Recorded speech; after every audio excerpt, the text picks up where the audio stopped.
Architecture and ecosystem in Hindi.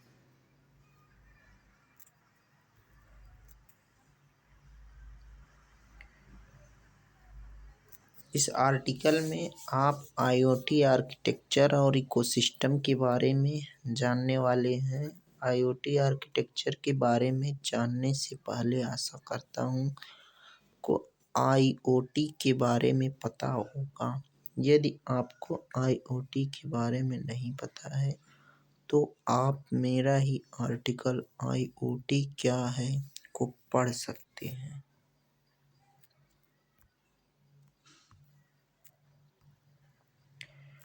Internet of things architecture जानने से पहले वर्चुअल वर्ल्ड और रियल वर्ल्ड को समझना आवश्यक है। रियल वर्ल्ड जिसमें हम आँखों से देखी गई वस्तु को छू सकते हैं, उस पर कोई भी क्रिया कर सकते हैं। मेज, बुक, पेन और स्मार्टफोन इत्यादि वस्तुओं को छू सकते हैं और उस पर कोई भी प्रतिक्रिया कर सकते हैं। वर्चुअल वर्ल्ड जिसमें हम आँखों से देखी गई वस्तु को ना तो छू सकते हैं, ना ही उस पर कोई प्रतिक्रिया कर सकते हैं, जैसे वीडियो गेम, वेबसाइट, इंटरनेट आदि। मान लीजिए आप पबजी खेल रहे हैं तो आप गेम में जो फील्ड होते हैं जहाँ पर व्यक्ति दौड़ रहा होता है, वह सब चीज़ें वर्चुअल होती हैं। ना तो आप उस व्यक्ति से मिल सकते हैं, ना ही आप फील्ड में जा सकते हैं। गेम खेलते वक्त वास्तव में आप अपना हाथ अपने स्मार्टफोन की स्क्रीन पर स्क्रॉल करते हैं और बाकी कुछ नहीं करते हैं। तो यह एक विजुअल थिंग है जिससे हम मनोरंजन करते हैं। इसी प्रकार वेबसाइट भी होता है। इस प्रकार रियल वर्ल्ड की समस्याएं वर्चुअल वर्ल्ड के माध्यम से दूर की जाती हैं।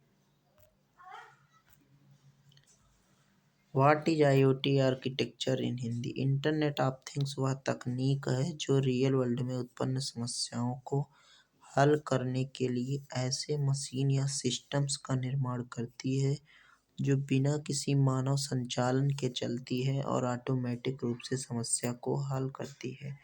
इन मशीनों के निर्माण तथा कार्य करने का एक निश्चित प्रोसेस होता है जिस पर समस्या का हल निहित होता है। इसी प्रोसेस को आईओटी आर्किटेक्चर के नाम से जाना जाता है। आईओटी आर्किटेक्चर के 4 स्टेज होते हैं जिस पर आईओटी सिस्टम का निर्माण होता है।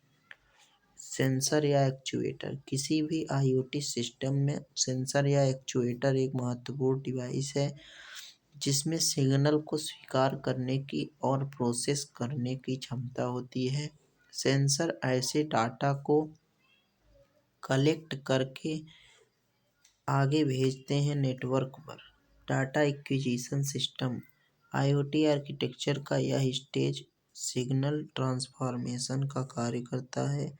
जब सेंसर डिवाइस से कोई भी डाटा प्रोसेस होकर बाहर निकलता है तो वह एनालॉग सिग्नल के रूप में होता है। आईओटी आर्किटेक्चर और इकोसिस्टम क्या है?